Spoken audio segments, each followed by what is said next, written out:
West Bengal council of higher secondary এডুকেশনের science and development wings তোমাদের জন্য বিভিন্ন সাবজেক্টের ভিডিও কিন্তু আনছে। তোমরা সেই ভিডিওগুলো দেখছো। আশা করি তোমাদের সেমিস্টার 4-এর প্রিপারেশনের জন্য অনেক সাহায্য করছে এবং পড়াশোনার ক্ষেত্রেও অনেক হেল্প করছে। আমরা অপারেটিং সিস্টেমের ভিডিওগুলো অলরেডি করছিলাম, আর এই অপারেটিং সিস্টেমের ভিডিওগুলোর মধ্যে আমাদের এই একটা ভিডিও প্লে লিস্ট কন্টিনিউয়েশন হচ্ছিল। তারই কিন্তু কন্টিনিউয়েশনে আমরা আজকে পড়ব সিপিইউ শিডিউলিং। তোমরা দেখতেই পাচ্ছ সিপিইউ শিডিউলিংয়ের প্রিমটিভ শিডিউলিং পার্টটা আমাদের করা হয়নি। আজকে আমরা শিখব প্রিমটিভ সিপিইউ শিডিউলিং।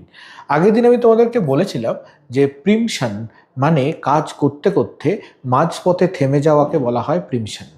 আর প্রিমটিভ শিডিউলিং মানে যখন একটা কাজ চলবে তখন যদি কোনো কাজের রিকোয়েস্ট আসে, তাহলে একটা কাজ করতে করতে সেটা মাঝপথে থেমে গিয়ে অন্য কাজকে সেই সুযোগ দেওয়া হবে।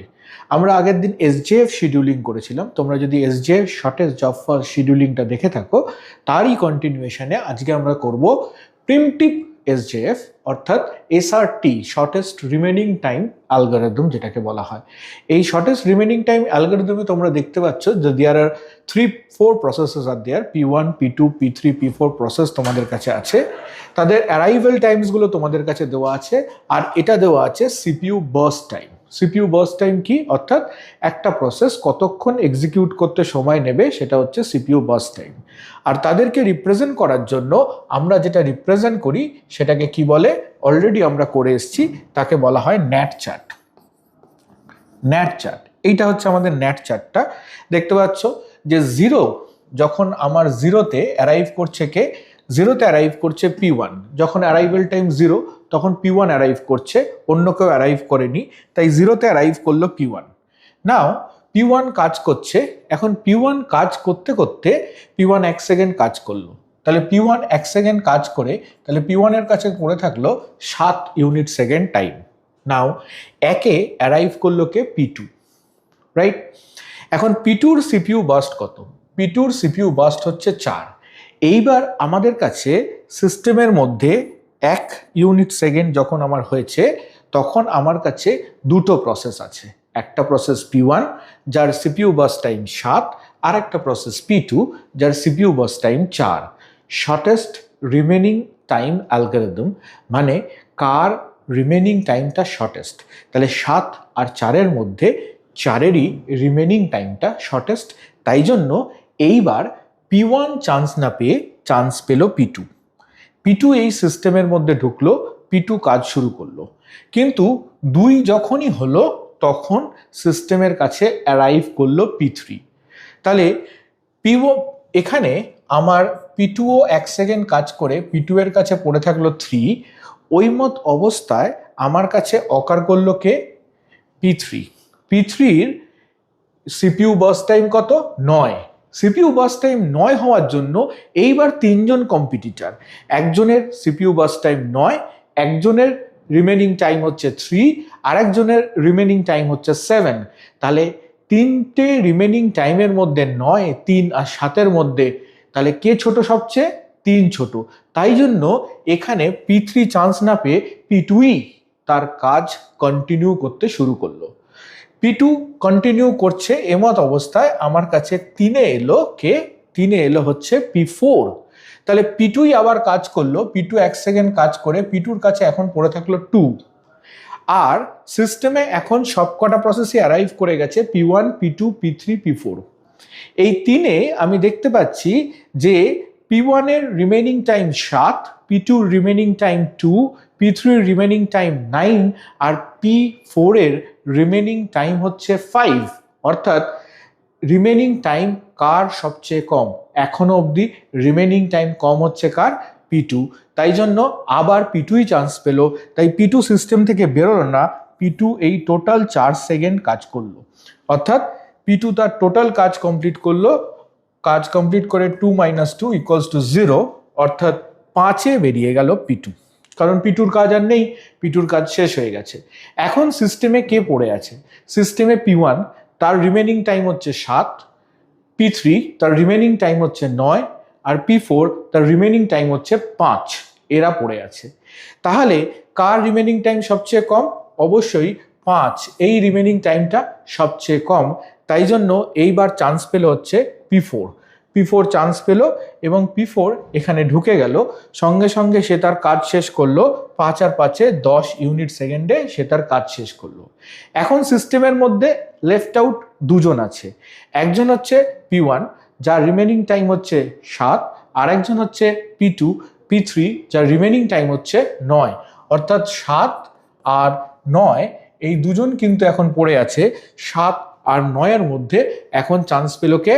এখন চান্স পেল আবার হচ্ছে P1, কারণ P1 এর রিমেনিং টাইমটা 7, তাই জন্য 10 আর 7-এ 17, তাহলে P1 কিন্তু চান্স পেয়ে গেল।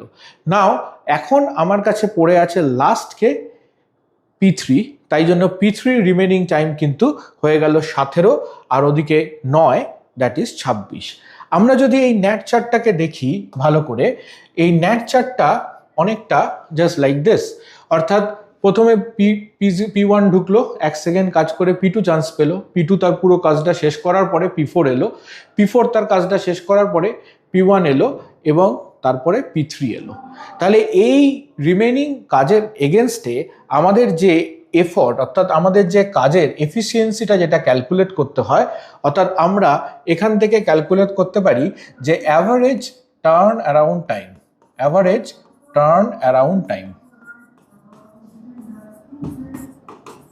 এই যে অ্যাভারেজ টার্ন অ্যারাউন্ড টাইম, এই অ্যাভারেজ টার্ন অ্যারাউন্ড টাইমে আমরা প্রথমে দেখব যে P1, প্রথমে হচ্ছে P1 তার কাজ কখন শেষ করলো? P1 কাজ তার কমপ্লিট কাজ শেষ করেছে 17-তে, আর P1 কখন সিস্টেমে অ্যারাইভ করেছিল? P1 অ্যারাইভ করেছিল 0-তে, তাই P1 এর সময় লাগলো 17 ইউনিট সেকেন্ড, অর্থাৎ arrival time, total completion time minus arrival time হচ্ছে গিয়ে এর total turn around time. Next আসছে P2 কখন কাজ শুরু করেছিল? P2 কাজ শুরু করেছিল 1-এ, P2 কাজ শেষ করলো 5-এ, শুরু করেছিল 1-এ, তাহলে P2 থাকলো 4 ইউনিট সেকেন্ড। নাও এবার আসছে P3 কখন কাজ শেষ করলো? P3 একদম কাজ শেষ করেছে 26-এ, আর P3 এসছিল কখন সিস্টেমে? P3 অ্যারাইভেল টাইম ছিল 3, P3 অ্যারাইভেল টাইম ছিল I guess 2, P3 arrival time ছিল হচ্ছে 2, তাহলে এখানে হলো 2, তার মানে এটা হয়ে গেল 24 ইউনিট সেকেন্ড। নাও এখন আমার কাছে পড়ে আছে কে? P4 কখন কাজ শেষ করলো? 10-এ। P4 এসছিল কখন? P4 এসছিল হচ্ছে গিয়ে সিস্টেমের কাছে 3-এ, তাহলে P4 এর লাগলো 7 ইউনিট সেকেন্ড। তাহলে টোটাল 7 আর 4 11 আর 4 15 আর 7 হচ্ছে 18, আর এদিকে 2 আর 1 3 আর 1 4। ওকে, তাহলে আমার এখানে টোটাল 48 ইউনিট সেকেন্ড হচ্ছে টোটাল টার্ন অ্যারাউন্ড টাইম। তাহলে অ্যাভারেজ টার্ন অ্যারাউন্ড টাইম যদি আমি বলি, average turnaround time equals to 48 divided by 4 equals to 12 unit second.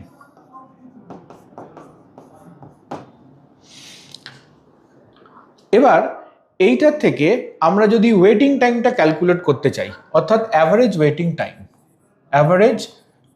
Time,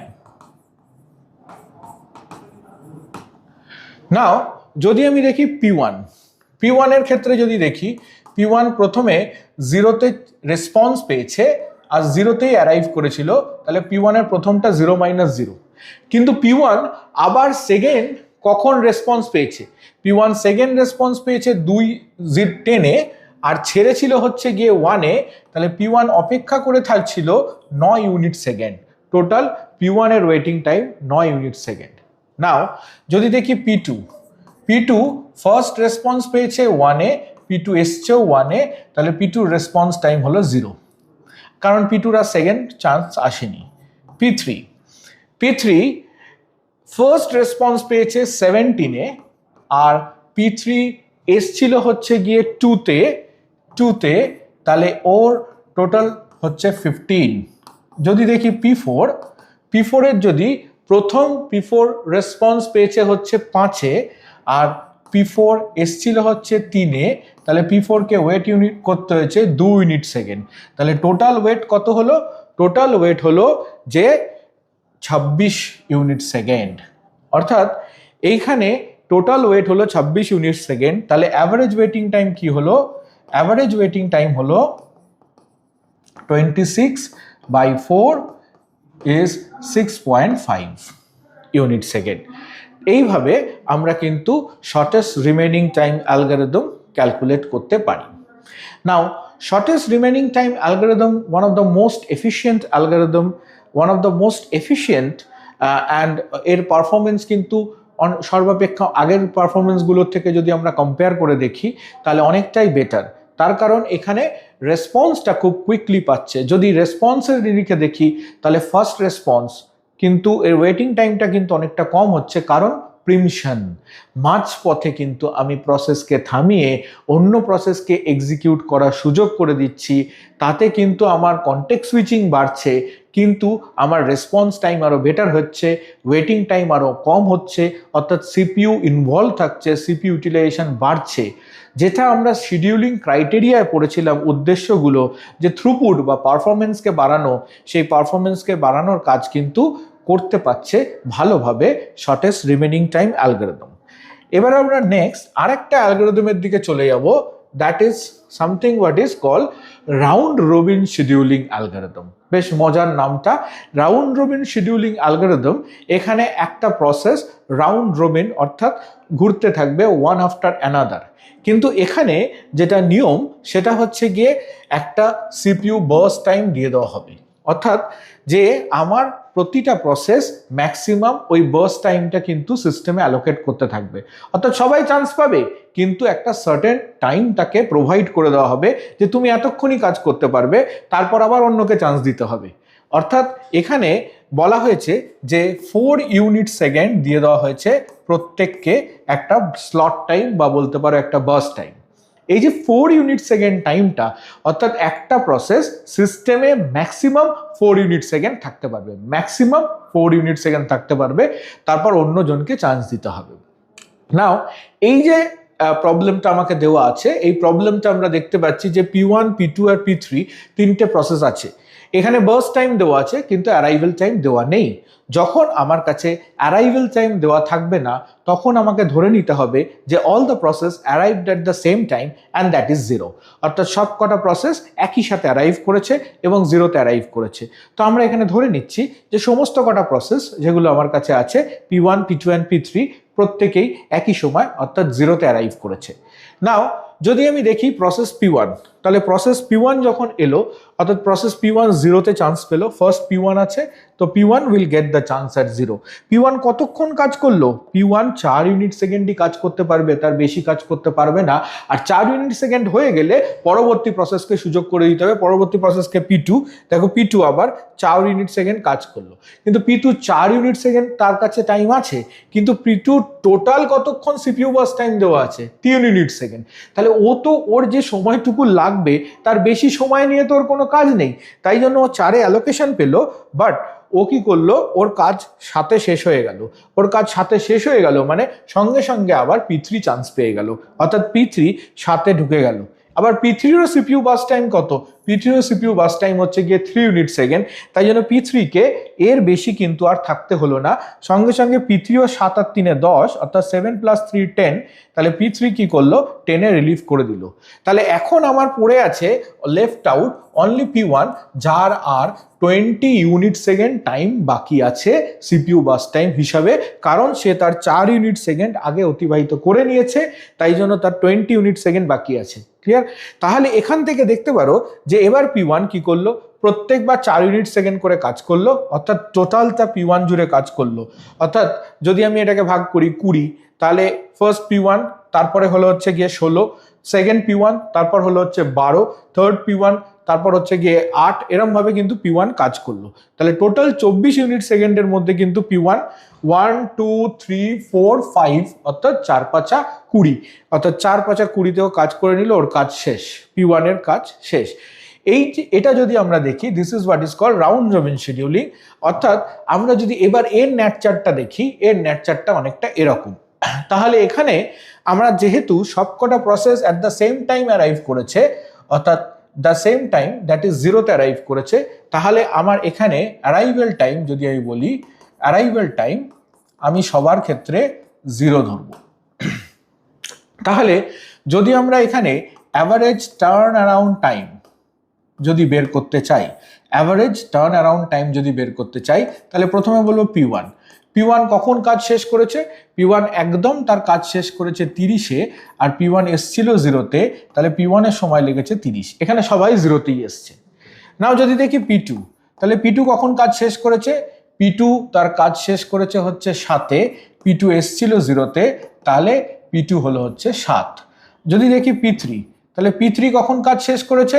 P3 কাজ শেষ করেছে হচ্ছে 10-এ, P3 এসছিল 0-তে, তাহলে হলো 10। তাহলে টোটাল হলো 47, আর আমি এটাকে ভাগ করব 3 দিয়ে, কারণ আমার 3টে প্রসেস আছে। তাহলে 47, তাহলে এখানে হলো 1, 17, এখানে হলো 5, 15, তাহলে দ্যাট ইজ 15.6667, অর্থাৎ অ্যাপ্রক্স 16 ইউনিট সেকেন্ডের কাছাকাছি তার টাইম লাগছে। যদি আমার এর অ্যাভারেজ ওয়েটিং টাইম দেখি, তাহলে অ্যাভারেজ ওয়েটিং টাইমের ক্ষেত্রে যদি আমি দেখি অ্যাভারেজ ওয়েটিং টাইম কিভাবে হচ্ছে, অর্থাৎ প্রথমে যদি P1 ফার্স্ট এসছে 0-তেই চান্স পেয়েছে, গুড। P1 নেক্সট চান্স পেয়েছে হচ্ছে 10-এ, আর P1 ছেড়েছিল হচ্ছে 4-এ, তাহলে P1 কিন্তু এইটুকু সময় ওয়েট করলো 6-এ।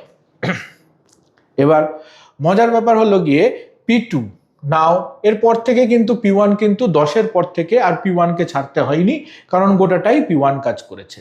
নাও যদি দেখি আমি P2, তাহলে P2-র রেসপেক্টে যদি দেখি যে P2 চান্স পেয়েছে 4-এ, P2 এসছে 0-তে, তাহলে P2-র হয়েছে 4।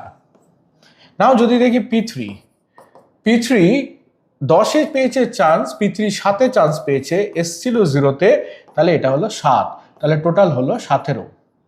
তাহলে সেক্ষেত্রে যদি এটা টোটাল 17 হয়, তাহলে আমরা 17/3 17/3 অর্থাৎ আমার কাছে 3×5 = 15, 5.6667, অর্থাৎ 6 ইউনিট সেকেন্ড মতো টাইম আমার লাগছে। অর্থাৎ রিডিউসিং ওয়েটিং টাইম কিন্তু বারবার আমার এক্ষেত্রে রিডিউস হয়ে যাচ্ছে। আর ওয়েটিং টাইম রিডিউস হয়ে যাওয়ার সুবিধা হচ্ছে যে আমার রেসপন্স বেড়ে যাওয়ার সুবিধা হচ্ছে সিপিইউ এঙ্গেজ থাকছে। সিপিইউ এঙ্গেজ থাকার সুবিধা হচ্ছে সিপিইউ ইউটিলাইজেশন বাড়ছে, আর সিপিইউ ইউটিলাইজেশন হওয়ার সুবিধা হচ্ছে ফাইনালি আমার থ্রুপুট বাড়ছে। নেক্সট আমরা যদি দেখি নেক্সট প্রিমিটিভ শিডিউলিং অ্যালগরিদমের মধ্যে আমরা যদি দেখি যে আমাদের কাছে আছে হচ্ছে প্রায়োরিটি শিডিউলিং অ্যালগরিদম। এখন প্রায়োরিটি শিডিউলিং অ্যালগরিদমের ক্ষেত্রে এখানে দেওয়া আছে সিপিইউ বার্স্ট টাইম, আর একটা দেওয়া আছে হচ্ছে যে প্রায়োরিটি নাম্বার, অর্থাৎ প্রায়োরিটি হচ্ছে গুরুত্ব, যে কোন প্রসেসের গুরুত্ব সবচেয়ে বেশি। এখন দেখো, যখন ক্লাসে পরীক্ষা হয়, পরীক্ষার মধ্যে যে ফার্স্ট হয়, তাহলে সে হচ্ছে ফার্স্ট, তারপর সেকেন্ড, তারপর থার্ড, অর্থাৎ যে বেশি নম্বর পায় তার হচ্ছে র্যাঙ্ক হচ্ছে 1। এখানেও ওইভাবেই তোমরা ভাববে, যার প্রায়োরিটি কম তার গুরুত্ব বেশি, যার প্রায়োরিটি ভ্যালু বেশি তার গুরুত্ব কম। অর্থাৎ যার প্রায়োরিটি বেশি সে অপেক্ষাকৃত আগে গুরুত্ব পাবে, অপেক্ষাকৃত আগে চান্স পাবে, আর যার গুরুত্ব কম সে অপেক্ষাকৃত পরে চান্স পাবে। এখন এই ক্ষেত্রেও আমরা দেখতে পাচ্ছি যে বার্স্ট টাইম আছে, সিপিইউ বার্স্ট টাইম হচ্ছে 0.124 0.1215 এরকম দেওয়া আছে, আর প্রায়োরিটি দেওয়া আছে 3.1452। তাহলে এখানে কোন প্রসেসের প্রায়োরিটি সবচেয়ে বেশি? এখানে প্রসেস P2 এর প্রায়োরিটি সবচেয়ে বেশি। তারপর হচ্ছে P5 এর প্রায়োরিটি সবচেয়ে বেশি। তারপর কার? P1 এর প্রায়োরিটি বেশি। যখন দুটো প্রায়োরিটি ভ্যালু সেম হয়ে যায়, তখন যে প্রসেসটা আগে এসছে তাকে আগে গুরুত্ব দিতে হবে, যে প্রসেসটা পরে এসছে তাকে পরে গুরুত্ব দিতে হবে। অর্থাৎ যদি ধরো কোনো দুটো প্রসেসের প্রায়োরিটি 3, তাহলে সেক্ষেত্রে যে প্রসেসটা আগে অ্যারাইভ করেছে সেই প্রসেসটার গুরুত্ব বেশি হবে, যে প্রসেসটা পরে অ্যারাইভ করেছে সেই প্রসেসটার গুরুত্ব কম হবে। এইভাবে যদি আমি দেখি যে প্রায়োরিটি ভ্যালু হচ্ছে সবচেয়ে বেশি হচ্ছে কার? P2 এর প্রায়োরিটি ভ্যালু সবচেয়ে বেশি। অ্যান্ড যেহেতু এখানে অ্যারাইভেল টাইম দেওয়া নেই, তাই জন্য আমাদের pre assumption all the process arrived at the same time and that is 0। সমস্ত প্রসেস জিরোতে অ্যারাইভ করেছে, দ্যাটস ইট। তাহলে এইখান থেকে দাঁড়িয়ে প্রথম জিরোতে চান্স পেল কে? জিরোতে চান্স পেল P2। P2 চান্স পেয়ে P2 কতক্ষণ কাজ করলো? P2 কাজ করলো হচ্ছে গিয়ে 1 ইউনিট সেকেন্ডই হচ্ছে গিয়ে P2 সিপিইউ বাস টাইম, তাই P2 1 ইউনিট সেকেন্ড কাজ করলো, করে ছেড়ে দিল। এরপরে নেক্সট গুরুত্ব কার? এর নেক্সট গুরুত্ব হচ্ছে গিয়ে কার? 1 এর পরে নেক্সট গুরুত্ব হচ্ছে P2 এর, অর্থাৎ P5 এর গুরুত্ব 5। কেন? তার প্রায়োরিটি ভ্যালু হচ্ছে 2। তাহলে কে চান্স পাবে? তাহলে P5 চান্স পেল। তাহলে P5 আগে চান্স পেল, দো এই প্রসেসগুলো আগে এসে গেছে কিন্তু সবাই জিরোতেই অ্যারাইভ করে গেছে, যদিও লিস্টে এর আগে আছে, এ আগে চান্স পাবে না। যার প্রায়োরিটি ভ্যালু সবচেয়ে বেশি সে আগে চান্স, মানে সবচেয়ে কম সে আগে চান্স পাবে। সো P5 চান্স পেল, 6 ইউনিট সেকেন্ড কাজ করলো। নেক্সট কে আসবে? নেক্সট আসছে দেখো তোমার নেক্সট প্রায়োরিটি কার? P1 এর। So P1 will get the chance 10, 6 আর 10 16 ইউনিট সেকেন্ড কাজ করলো। তারপর কে চান্স পাবে? তারপর হচ্ছে গিয়ে নেক্সট হচ্ছে গিয়ে P3, আই গেস P3 হচ্ছে 4, অর্থাৎ P3 এখানে ইউনিট হচ্ছে 4, আরো কাজ করবে 2 ইউনিট সেকেন্ড, তাহলে 16 আর 2 18। আর লাস্ট পড়ে থাকলো যে সে হচ্ছে P4, যার সিপিইউ বাস টাইম হচ্ছে 1, অর্থাৎ 18 একে 19 সেকেন্ড ও কাজ করলো। তাহলে এটা হয়ে গেল আমার ন্যাট চার্ট। এই ন্যাট চার্টের থেকে যদি আমি দেখি, অর্থাৎ এই প্রসেসের মধ্যে, এই প্রসেসিংয়ের ক্ষেত্রে যদি আমরা দেখি যে প্রায়োরিটি শিডিউলিংয়ে, তাহলে যে যে প্রসেসগুলো ছিল সেই প্রসেসগুলো হাইয়েস্ট প্রায়োরিটি পাচ্ছে, যার হাইয়েস্ট প্রায়োরিটি সে আগে এসছে। আমরা একবার একটুখানি আর একবার দেখে নিই যে জায়গাটায় কি কি আছে। আমরা বলেছিলাম যে all the process arrived at the same time and that is 0, and সেই অনুযায়ী আমরা ন্যাট চার্টগুলো অলরেডি প্রিপেয়ার করেছিলাম এবং প্রায়োরিটি ভ্যালু অনুযায়ী সেট করেছিলাম। এবার যদি আমরা দেখি যে average waiting time calculation, average waiting time ক্যালকুলেশনের ক্ষেত্রে আমাদের কাছে যদি average waiting time and average, প্রথম দেখবো average turnaround time calculation. Average turnaround time ক্যালকুলেশনের ক্ষেত্রে প্রথমে যদি দেখি P1, তাহলে P1 সমস্ত প্রসেস অলরেডি অ্যারাইভ করেছে জিরোতে, so all the process arrived at the same time, that is 0। এটা ধরে নিয়ে যদি আমরা করি তাহলে সেক্ষেত্রে দেখবো P1 কখন অ্যারাইভ করেছে? P1 অ্যারাইভ করেছে জিরোতে, P1 কাজ শেষ করলো 16-এ, তাহলে 16 মাইনাস 0 ইকুয়ালস টু 16। নাও যদি দেখি P2, নাও P2 যখন কাজ শেষ করলো 1, অ্যারাইভ করেছে 0, তাহলে 1। যদি দেখি P3 আমার কাজ শেষ করেছে 18-এ আর অ্যারাইভ করেছে 0-তে, তাহলে P3 হচ্ছে 18। যদি দেখি P4 আমার কাজ শেষ করেছে হচ্ছে 19-এ আর অ্যারাইভ করেছে 0-তে, তাহলে হলো 19। আর নাও যদি দেখি P5, তাহলে P5 আমার কাজ শেষ করেছে হচ্ছে 6-এ, অ্যারাইভ করেছে 0-তে, তাহলে যদি দেখি 6। তাহলে এইখানে আমরা যদি দেখি টোটাল হচ্ছে 60 ইউনিট সেকেন্ড। তাহলে আমার টোটাল প্রসেস হচ্ছে 5টা, তাই জন্য অ্যাভারেজ টার্ন অ্যারাউন্ড টাইম সমান 60/5 ইকুয়ালস টু 12 ইউনিট সেকেন্ড। নাও যদি আমরা এবার ওয়েটিং টাইমের রেসপেক্টে দেখি, তাহলে ওয়েটিং টাইম কিভাবে হচ্ছে? ওয়েটিং টাইম হচ্ছে যে আমার first response minus arrival time, প্রথম কখন রেসপন্স পেয়েছে তার থেকে অ্যারাইভেল টাইমটাকে আমরা বিয়োগ করব। নাও যদি P1 এর ক্ষেত্রে দেখি, P1 ফার্স্ট রেসপন্স পেয়েছে 6-এ, অ্যারাইভ করেছে 0-তে। নাও যদি P2 এর ক্ষেত্রে দেখি, P2 ফার্স্ট রেসপন্স পেয়েছে 0-তে, অ্যারাইভ করেছে 0-তে। যদি P3 এর ক্ষেত্রে দেখি, ফার্স্ট রেসপন্স পেয়েছে 16-এ, অ্যারাইভ করেছে 0-তে। P4 এর রেসপেক্টে দেখি 18, অ্যারাইভ করেছে 0-তে, অ্যান্ড P5 এর রেসপেক্টে যদি দেখি, ফার্স্ট রেসপন্স পেয়েছে 1-এ, অ্যারাইভ করেছে 0-তে। তাহলে P1 এর ওয়েটিং টাইম হলো, P1 এর ওয়েটিং টাইম হলো 6, P2 এর ওয়েটিং টাইম 0, P3 এর ওয়েটিং টাইম হলো 16, P4 এর ওয়েটিং টাইম হলো 18, অ্যান্ড P5 এর ওয়েটিং টাইম হলো 1। তাহলে এইখানে আমার দেখাচ্ছে দ্যাট ইজ 16, 18, 34 অ্যান্ড 40, 41। তাহলে এখানে যদি 5 ইউনিট, টোটাল 5টা প্রসেস হয়, তাহলে 5টা প্রসেসের জন্য আমার average waiting time equals to that is 41/5 সমান 8.2, রাইট?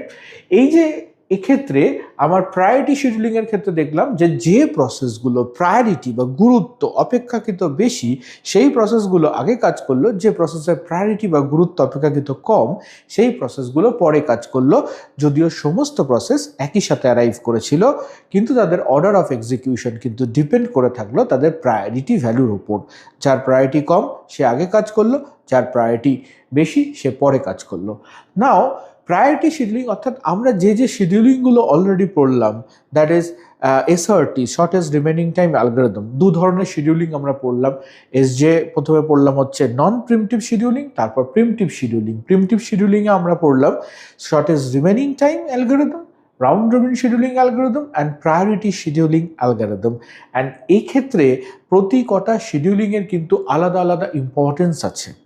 কারণ আমরা যদি দেখি যে আমাদের সফটওয়্যারের ক্ষেত্রে বা অপারেটিং সিস্টেমের ক্ষেত্রে অপারেটিং সিস্টেম কিন্তু একসাথে অনেকগুলো প্রসেস নিয়ে কাজ করে, রাইট?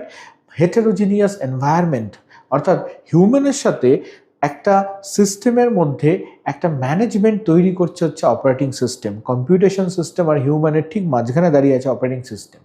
সো সমস্ত প্রসেস কিন্তু একই ধরনের শিডিউলার নিয়ে কাজ করে না। আমরা ডিফারেন্ট টাইপ অফ শিডিউলারও পড়েছিলাম। আর সমস্ত প্রসেস এক্সিকিউশনের জন্য কিন্তু একই ধরনের শিডিউলিং ব্যবহার করা হয় না।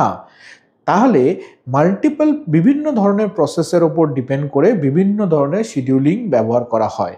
অর্থাৎ আমার এনভায়রনমেন্টে কোনো একটা শিডিউলিং অ্যালগরিদম যে থাকবে সেটা নয়। যে প্রসেসে বা যে ধরনের সিস্টেমে যে ধরনের শিডিউলিং অ্যালগরিদমের প্রয়োজন হবে আমরা সেই ধরনের শিডিউলিং অ্যালগরিদম ব্যবহার করে থাকব। তাহলে যখন একটা এনভায়রনমেন্টে অনেক ধরনের প্রসেস রান করছে, তাদের মধ্যে কিছু গুরুত্বপূর্ণ প্রসেস আছে, real time process, system process, interactive process আর ব্যাচ প্রসেস। সেক্ষেত্রে আমরা রিয়েল টাইম প্রসেসগুলোর একটা গ্রুপ তৈরি করব, সিস্টেম প্রসেসের একটা গ্রুপ অফ প্রসেস থাকবে, ইন্টারঅ্যাক্টিভ প্রসেসের একটা গ্রুপ অফ প্রসেস থাকবে, ব্যাচ প্রসেস বা ব্যাকগ্রাউন্ড প্রসেসের একটা গ্রুপ অফ প্রসেস থাকবে। এবং প্রত্যেক কটার ক্ষেত্রে কিন্তু ডিফারেন্ট শিডিউলার ব্যবহার করা হয়। যেহেতু মাল্টিপল এনভায়রনমেন্টের জন্য মাল্টিপল শিডিউলিং অ্যালগরিদম, তার জন্য মাল্টিপল শিডিউলার ব্যবহার করা হয় এবং তার জন্য ব্যবহার করা হয় মাল্টি লেভেল কিউ শিডিউলিং। অর্থাৎ কিউ কথাটা এখানে খুব ইম্পর্টেন্ট, কারণ যদি আমরা এই প্রসেসগুলোকে দেখি তাহলে প্রত্যেক কটা প্রসেসের রিয়েল টাইম যত প্রসেস হবে সমস্ত প্রসেস এসে এইখানে কিউড আপ হবে। কারণ রেডি কিউ একটা ইম্পর্টেন্ট পার্ট, যে রেডি কিউতে প্রসেসগুলো এসে ওয়েট করবে, যখন ও চান্স পাবে তখন real time process real time শিডিউলারের মধ্যে দিয়ে এক্সিকিউট করবে। সাধারণত এগুলো শর্ট টার্ম শিডিউলার হয় বা সিপিইউ শিডিউলার হয়ে থাকে। তারপরের কিউটা থাকবে সিস্টেম প্রসেসের জন্য একদম ডিফারেন্ট কিউ থাকবে, কারণ সিস্টেম প্রসেস রিয়েল টাইম প্রসেসের জায়গায় এক্সিকিউট করছে না, আবার সিস্টেম প্রসেসের জায়গায় এসে রিয়েল টাইম প্রসেস এক্সিকিউট করছে না। যদি আমি ইন্টারঅ্যাক্টিভ প্রসেসের ক্ষেত্রে দেখি তাহলে এখানেও আমার একটা কিউ থাকবে। এখানে প্রত্যেকটা প্রসেসের ক্ষেত্রে যদি আমরা ব্যাচ প্রসেসের ক্ষেত্রে দেখি তাহলে এখানেও আমার আলাদা কিউ থাকবে। অর্থাৎ ব্যাচ প্রসেসগুলো যদি আমি এই কিউগুলোর নাম দিই Q1, Q2, Q3 and Q4, তাহলে প্রত্যেক কটা প্রসেসগুলো কিন্তু Q1 এর রিয়েল টাইম প্রসেসগুলো যাবে, Q2 তে রিয়েল টাইম সিস্টেম প্রসেসগুলো যাবে, দেন ইন্টারঅ্যাক্টিভ, দেন ব্যাচ প্রসেসগুলো যাবে। প্রতি কটা জন্য আলাদা আলাদা আমাকে কিউ মেনটেন করতে হচ্ছে। এখন এখানে কাজগুলো ডিস্ট্রিবিউটেড হচ্ছে ঠিকই এবং প্রত্যেক কটার ক্ষেত্রে আলাদা শিডিউলার ব্যবহার হচ্ছে ঠিকই, কিন্তু সমস্যা একটা থেকে যাচ্ছে। সাপোজ আমার রিয়েল টাইম প্রসেস অনেক আছে, তাহলে কন্টিনিউয়াস রিয়েল টাইম প্রসেস আসতে থাকছে এবং রেডি কিউটা ফুল হতে থাকছে, কিন্তু সেই অ্যাসপেক্টে বা তার সাপেক্ষে সিস্টেম প্রসেস বা ইন্টারঅ্যাক্টিভ প্রসেস বা ব্যাচ প্রসেস তুলনামূলক অনেক কম আসছে। তাহলে এই সিস্টেম প্রসেস বা ব্যাচ প্রসেস বা এই ইন্টারঅ্যাক্টিভ প্রসেস এদের জায়গাটা কাজ হচ্ছে না, বা এদের জায়গাটা কিন্তু জাস্ট ইনঅ্যাক্টিভ থাকছে সে অর্থে দেখতে গেলে। বাট রিয়েল টাইম প্রসেস কিন্তু প্রচণ্ড অ্যাক্টিভ থাকছে এবং real time process service provide করে কিন্তু পেরে উঠছে না। কিন্তু সেক্ষেত্রে কি হবে, অর্থাৎ এরা উইদাউট ডুইং এনিথিং কিন্তু বসে আছে। তো আমাদের কিন্তু মূল লক্ষ্যটা সিপিইউ ইউটিলাইজেশন করা, সিপিইউকে ইনভলভ করা, সিপিইউকে অ্যাক্টিভেট করা, সিপিইউকে সমস্ত কাজ করানো। যত সিপিইউ ইউটিলাইজেশন বাড়বে তত আমার পারফরমেন্স বা থ্রুপুট বাড়বে। কিন্তু এক্ষেত্রে এরা কিন্তু সিস্টেমের মধ্যে বসে আছে, কিন্তু বাদবাকি রিয়েল টাইম প্রসেস কিন্তু হেভিলি লোডেড হয়ে আছে। তো এই সিনারিওর ক্ষেত্রে প্রতিটা কিউ যেহেতু আলাদা থাকছে, এটাকে বলা হয় মাল্টি লেভেল কিউ শিডিউলিং। কিন্তু মাল্টি লেভেল কিউ শিডিউলিংয়ের প্রবলেম হলো প্রতিটা লেভেলের জন্য আলাদা আলাদা কিউ মেনটেন করতে হচ্ছে, অ্যান্ড প্রতিটা কিউ সেপারেট, অ্যান্ড সবকটা কিউ কিন্তু বা সবকটা শিডিউল কিন্তু একসাথে একই স্পেসে কাজ করছে না, এবং আমি সেক্ষেত্রে কমপ্লিট সিপিইউ ইউটিলাইজেশন পাচ্ছি না বা অ্যাভেল করতে পারছি না। তার জন্য যে প্রসেসটা নিয়ে এলো, অর্থাৎ that is call multi level feedback queue scheduling. Now এইখানে আমি দেখতে পাচ্ছি যে আমার এই শিডিউলগুলো ডিফারেন্ট কোয়ান্টামে বেক করা হয়েছে, কোয়ান্টাম 8, কোয়ান্টাম 16, লাস্টে FCFS, এবং প্রতিটার সাথে প্রতিটার একটা ফিডব্যাক আছে, একটা স্তর।